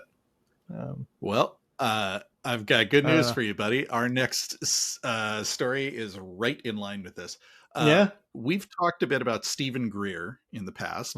Have you ever heard of another whistleblower named Michael Herrera? I don't think so. Have we talked about it? Show. Okay. No. Yeah. I was a little skeptical of his story. And to be fair, a lot of people were. Not to mention his association with Stephen Greer, who I am also skeptical of. But Jake Barber comes into this story in a surprising way that I think lends a little more credibility to Herrera's story. So I'm going to talk a little bit about this. Jake Barber says, in 2023, I was still working in my official capacity of protecting the sensitive data that was on these high-value targets. My understanding was that whoever was in illegal possession of them may have the intention to expose that sensitive material as a whistleblower. So, Dr. Greer was scheduling a whistleblower conference at the press club in Washington, D.C. This is a thing that happened in June 2023. We barely talked about it because so much other stuff was going on. June of 2023, if you remember, is when David Grush came out. So Greer's press release kind of fell flat, unfortunately. But yeah, Greer was doing a big whistleblower thing. And just like he did in 2001, he had a ton of whistleblowers come up and say, here's what I know, and I'm willing to testify in front of Congress. So Barber says, so we reached out to Dr. Greer and we set up a meeting, and I explained to him up front what our intentions were, that we believed that there were whistleblowers that might come forward with something that is sensitive and it may not be appropriate to disclose. So we offered our service to help vet whistleblowers, at the time thinking whoever had these HVTs might show up with the contents. Now, they never did, but what was interesting at the time is we were contemplating our own whistleblower path forward because of what had happened. Yeah. Yeah, that is super funny transition. Like, from kind of guarding against whistleblowers to kind of like pensively thinking, Yeah. what would it look like if we did it? Well, and he makes it clear he was very much on the fence at the time. I bet. And part of what convinced him to go forward was David Grush. David Grush came out and he went, oh, okay, Grush is laying the path. But before Grush came out, the last big information we had was Lou Elizondo in 2017. Like, there hadn't been any other big whistleblowers since then. So you can understand why Barber might be a little hesitant. He's gone to Congress. They were not helpful. He's in active danger as far as he can tell. So he's chasing whistleblowers, but his heart kind of isn't in it because he's kind of wondering if he's going to become a whistleblower. Right. It's like, he has to be wondering if he found the hard drives, if he would use them. And so here's the thing. Nobody says that. Yeah. But you gotta wonder. Kind of wonder you would Barber's team has the hard drives. Oh, shit. Yeah, that is interesting. Like, fuck you guys, I'm out, and I've got the hard drives. Don't come after me. Right? Also, I'm talking to Stephen Greer. He is the boogeyman. Now, I don't know that. There's zero information implying that. It's just, the screenwriter in me is like, Yeah. So Barber says, what surprised me is during this event, a young Marine named Michael Herrera came forward with a very particular story and spoke of a particular operation. And when he spoke, I knew what he was saying was true. No one else was believing him. And he was wrong about a few key things that he was speculating on. So I made the decision after he spoke to go to Dr. Greer and ask to speak with him privately. So what was Herrera's story? Yeah. So I'm actually going to quote both Coulthart and Jesse Michels here because they both did a great job of like putting it in a nutshell. There's a lot here. And if you're interested, I encourage you to go look up Michael Herrera on YouTube. You can find his whole story. But Coulthart says, let me summarize very quickly what Michael Herrera alleged. He was on a relief mission in Sumatra, Indonesia. They were deployed, he and his small patrol, to a particular area following an earthquake, and they were helping find people who needed help. Sure. In the course of that patrol, they were carrying weapons. Now, that's something that's been vigorously disputed by some of his colleagues, but he has been adamant that he was carrying weapons. And they stumbled across a gigantic craft hovering in the air. And below that craft, there was a platform with trucks and containers that he described. And he said the paramilitaries pointed their weapons and threatened to kill the Marines. He said the paramilitaries were American. They had American equipment. They took their guns off them and threatened that they were going to be killed.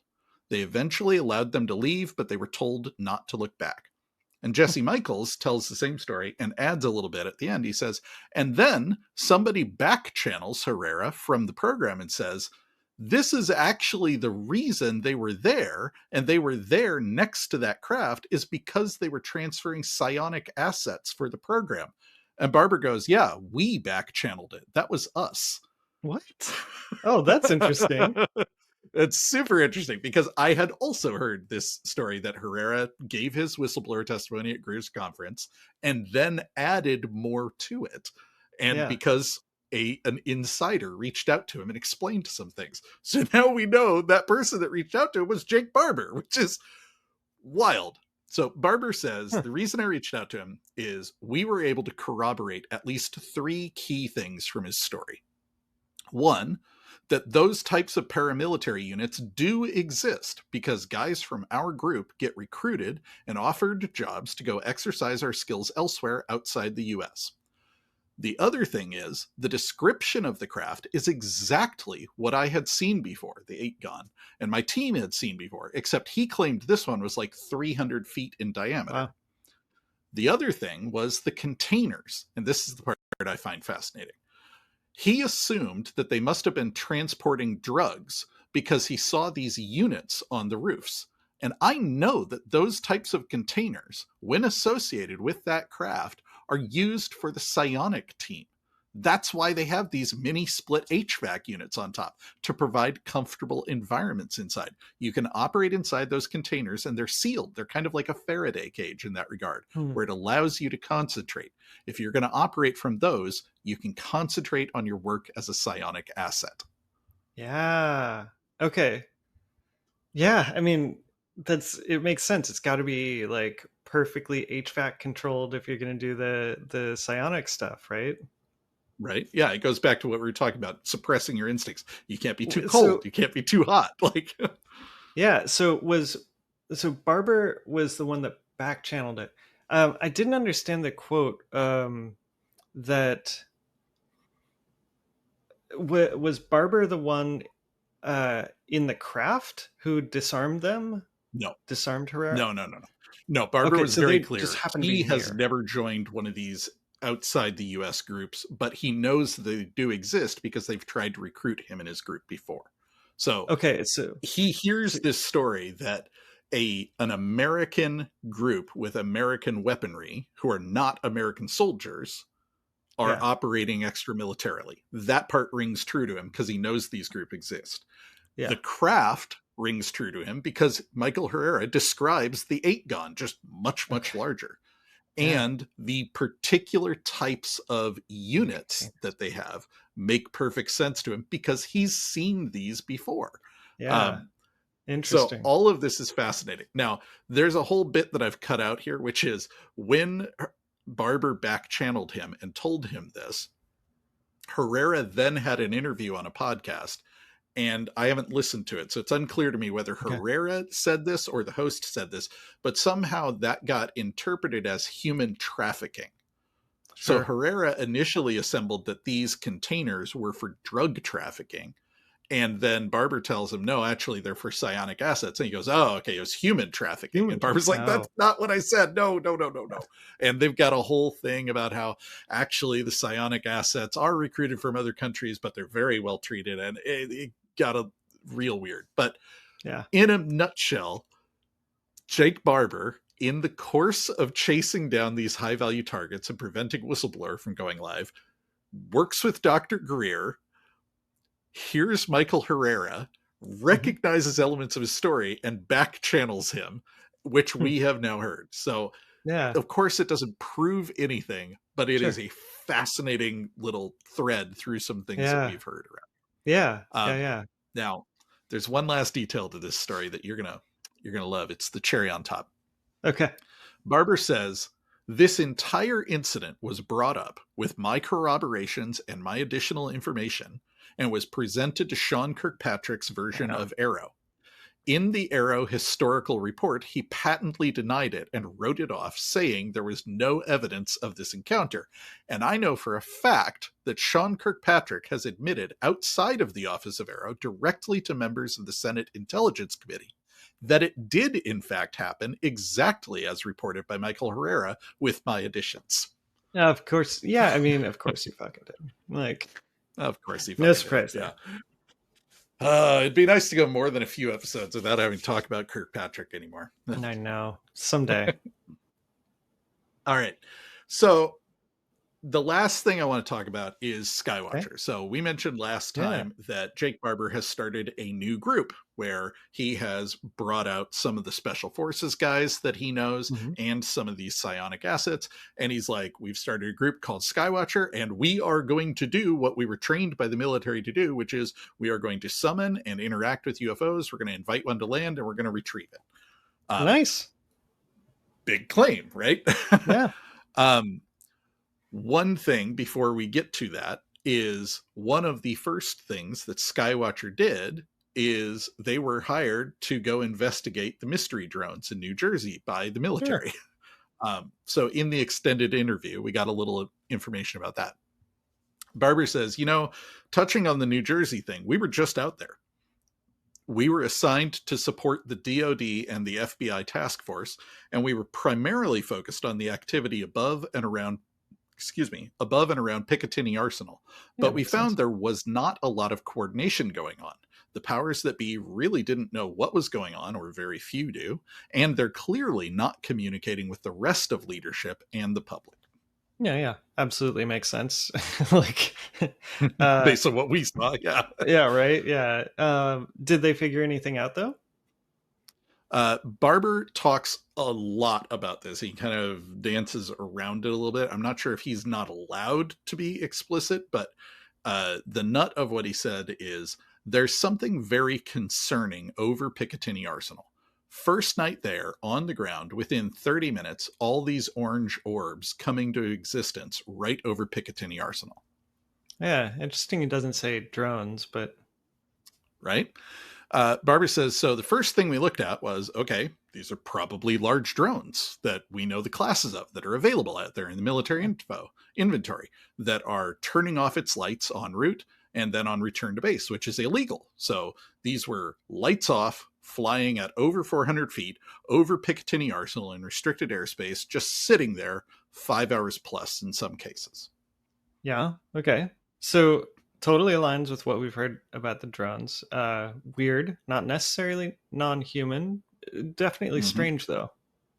Yeah. Barber says, we still don't know if it was just lights going off or if they're popping into place. Sure. Because while this is going on, in the airspace south of there, we were also running a program, and we had UAP class stuff popping up to the south of there, cutting in from the outer atmosphere, hovering into place, and going back into space. Yeah. I mean, we've heard about UAP dropping from orbit, hovering, and then going right back up, right? Absolutely. Yeah. The radar operators in the Nimitz case described exactly that behavior. They would come from orbit right down to sea level, hover right off the seabed for a while, and then just shoot back up. And nobody knows what's going on or why they're doing that. Yeah. Okay. Did he say anything more about the UAP? Unfortunately, no. Okay. But we did get a little bit more information about Skywatcher's operations in the first episode of their YouTube series. Now, this series is kind of weird. Like I said, it's kind of halfway between marketing and documentary. Okay. It's a little bit breathless. It's not overly hyping it up, but they're definitely, it feels almost like a pitch deck. But they're very clear they're not looking for investors. Now, the first person we hear from in this video, and they call this episode 1, so that's strongly implied there's going to be more, is Alex Clokas. Now, you probably don't recognize that name, but you would definitely recognize him because I have talked to you about him interviewing people at oh god, I forgot the name of it. The Icon, is that what it is? Anyway, the big like Salt investor conference. Thank you, Salt Conference. So he interviewed Gary Nolan a couple of years ago, and he said, what do you think? And Gary says, I think the UFOs have been here for some time. And he says, how confident are you that? He says 100% confident. And then a year later he interviews Carl Nell, and he asks him the same question, and Carl Nell says the same thing. How confident are you? I'm 100% confident. Yeah. Alex Clokas is an investor, and he was one of the speakers at the SALT conference, which is aimed at investors. So it was clear from context what he is trying to do is get this information out to the investors so they understand, hey, this is a thing. And this isn't something people are like, yeah, it might be happening. They are 100% comfortable. So what's funny is Alex Clokas is kind of the narrator of this video, and he does interviews with a bunch of members of the team. And each one of them, he starts out with, who are you? What do you know? Yeah. And how confident are you? So all of them get to give their little, I'm 100% confident line, which is great. But Alex starts out, he says, he's kind of explaining what is Skywatcher. Why are we doing this? He says, not only do we have people from the actual crash recovery team, we have people from the psionics team. Now, their claims are so bold and extraordinary that they truly are tough to believe. So we set up an initiative to go one step further. We said, prove it. You claim you can summon things in the sky? Prove it to us. We've got the sensors. We've got a scientific team led by Dr. Gary Nolan. And we've asked these folks to show us and actually verify what they're saying. Oh, that's awesome. If Gary Nolan's involved, that's a good sign. It really is. Gary was interviewed about this. He says, I was not there to provide any conclusions. So this is when he describes what he actually saw. He's like, what I saw was a guy claiming to be in distress and connected, but he says specifically his role is, I was there to make sure that everything that was being done in a scientifically accurate way as dispassionately as possible. And this gets back to what Gary has talked about all the time, which is, why are we relying on the military to give us this? Right. Let's go gather our own data. And at the end of the day, science isn't about convincing someone. Science is about giving them the data and saying, look at this data. Yeah. Here's the conclusion that it leads me to, but draw your own conclusion. Yeah, right. Okay. Yeah. So this is awesome. Like we're getting like nuts and bolts sensor data and everything. Was this the dogfight you talked about last time? Or yeah. Okay. Weirdly, they don't use the term dogfight anywhere in the Skywatcher video. That is only something that Barber and Coulthart say in their interview. And that is perhaps the most breathless read possible on what they actually describe in this video. But this is the same incident, and we did get a little more information about it. So Cloacus says, the psionic team claimed to be connecting to an object. So this gets back to what we're talking about, the protocol of reaching out, connecting to an object, inviting it to land. So this psionic asset is attached to the object, giving it commands. He says, our psionic team claimed to be connecting. Our sensor data caught this. We have an egg-shaped object that our sensors caught moving in one direction, supposedly connected to our psionics team, and a disc-shaped object moving in a different direction. Okay. Okay. What assets do we have? Do we have video, photos? Like what? They shared some blurry photos of a white object in the sky that is arguably egg-shaped. Okay. I mean, I don't know what I expected. So Barber gives a little bit of context because I think everyone kind of knows what they're actually sharing is a little disappointed. He says, at the moment we elicited the egg, it shows up moving so fast we could not see it with the naked eye. Another object also showed up at that time that our top observer saw. This object that burnt the sensor in his camera. We had another camera, luckily, that was also recording, but where that first object showed up, the sensor was damaged. Behind that, the egg flies by in dead silence, makes a turn, and comes around into land and disappears behind the house. What? Like, what do you mean disappear? Disappears. That's the extent of what we get. They did not say they recovered it. They just said they summoned it. It came down, and another thing. Now, this is when the psionic asset is attached to it and is freaking out. He's like, you got to get me out of here. He is the guy who is saying that he was being attacked. It's unclear what that means. But what people saw was two craft that don't appear to interact with each other at all, only one of which was covered, one of which burned out cameras, and the footage they did get was very blurry. Now, Jake Barber, to his credit, got on Twitter trying to respond to some people who were perhaps not very impressed with this footage. He says, look, to appreciate just how good of an image this is, imagine trying to capture a picture of a white bullet flying out of a high-powered rifle. Now multiply the speed of that bullet 3 to 6 times. The speed of a high-powered rifle is 1,200 to 1,500 miles per hour. The speed this object was estimated to be going was between 3,000 and 9,000 miles per hour. Lastly, imagine the guy firing the rifle isn't telling the camera guy which direction he's going to shoot. Yeah. I mean, it is a big challenge. Sounds a little defensive, but yeah. Like I said, I think they know that, hey, here's our first video, Skywatcher, we're here, we can do it. And we have 3 blurry photos. I think they kind of know that what they're sharing isn't very impressive. Yeah. The Skywatcher team, when they posted this on Twitter, posted this context. They said, this is meant to mark the beginning, not the end. We believe a breakthrough is imminent, and it's imperative we figure this out now. We have since upgraded our operation. We are actively running more tests and remain committed to using the scientific process to gather robust data and evidence. Yeah, awesome. I mean, that's the most you can hope for, right? Like, Mhm. Learn from upgrade the the mistake. Yeah. equipment, do more attempts. I would rather, personally, I would rather they like keep going and try and make discoveries and learn more and share more Mhm. um, for You are longer. a little more forgiving of this than I am, which is great.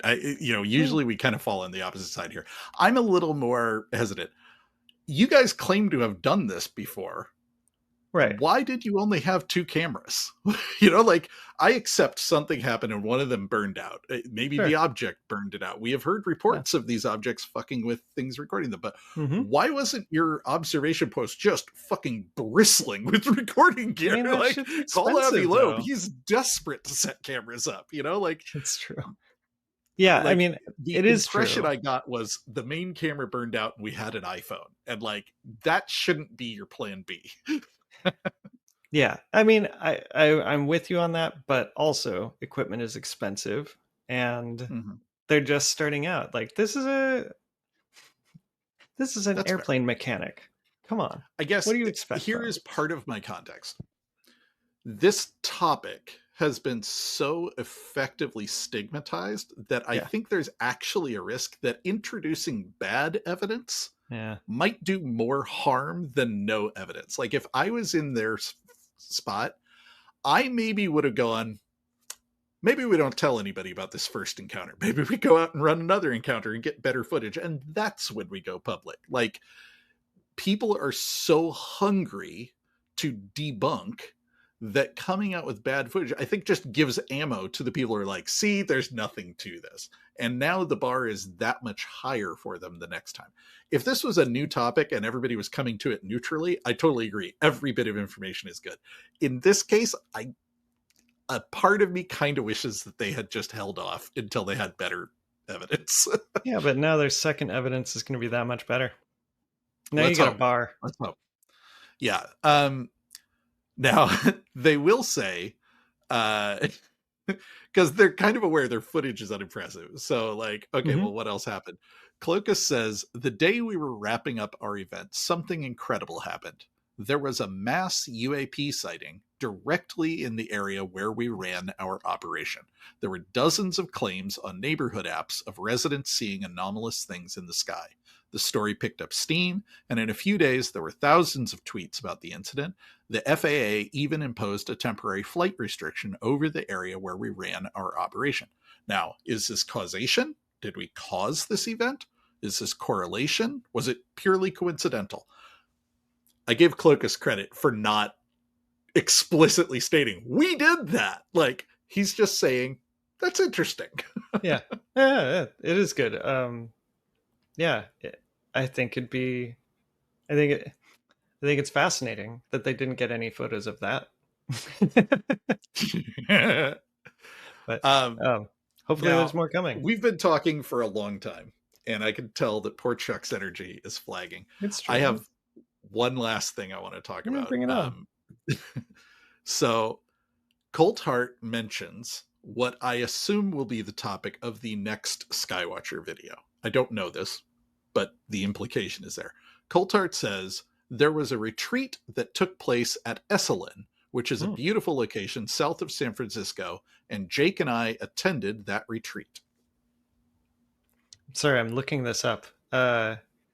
Nonprofit American Retreat Center and International Community in Big Sur, California, which uh, humanistic alternative education.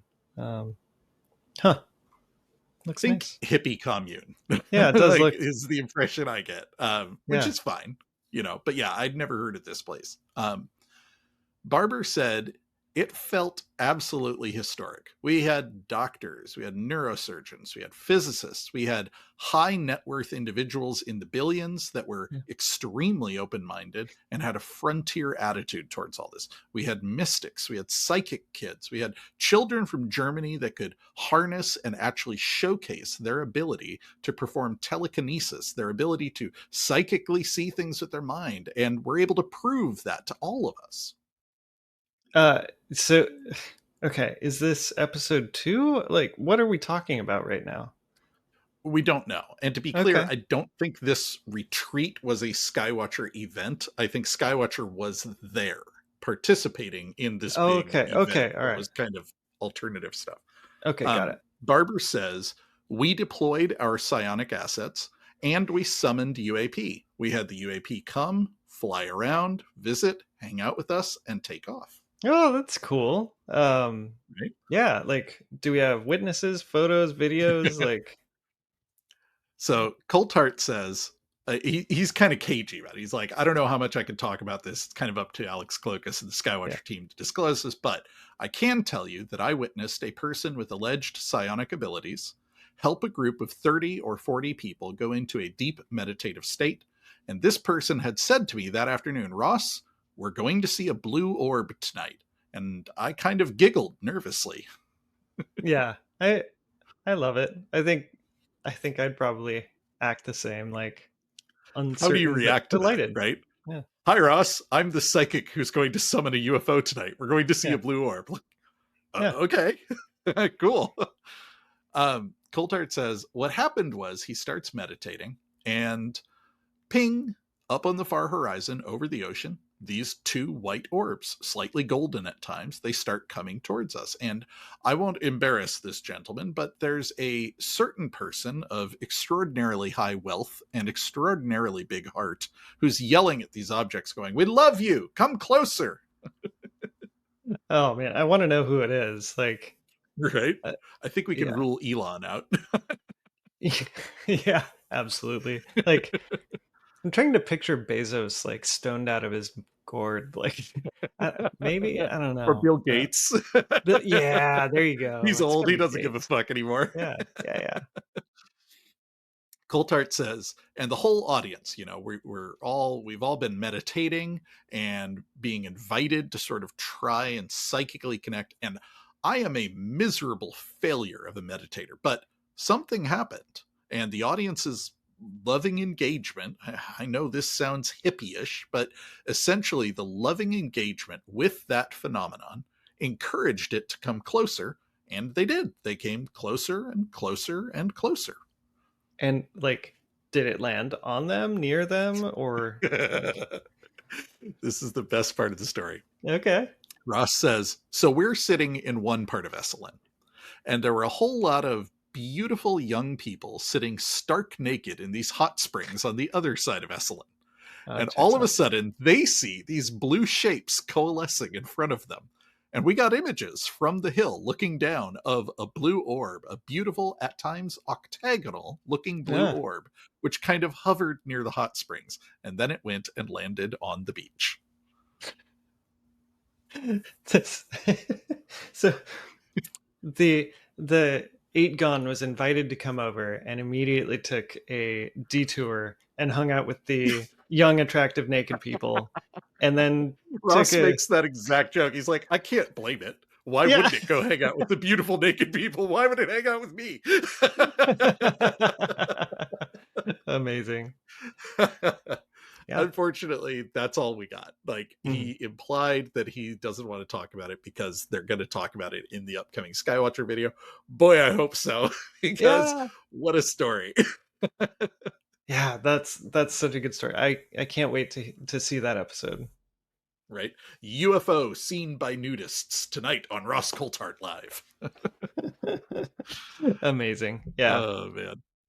That's a good episode, oh my God, man. I have to scroll so far back up here to the outro. Yeah, right? There it is. Okay. There it is. All right, everyone. Thank you for joining us on It's a Very Exciting Time. You can find show notes and more on our website, veryexcitingtime.com, as well as links to our Discord and social media accounts.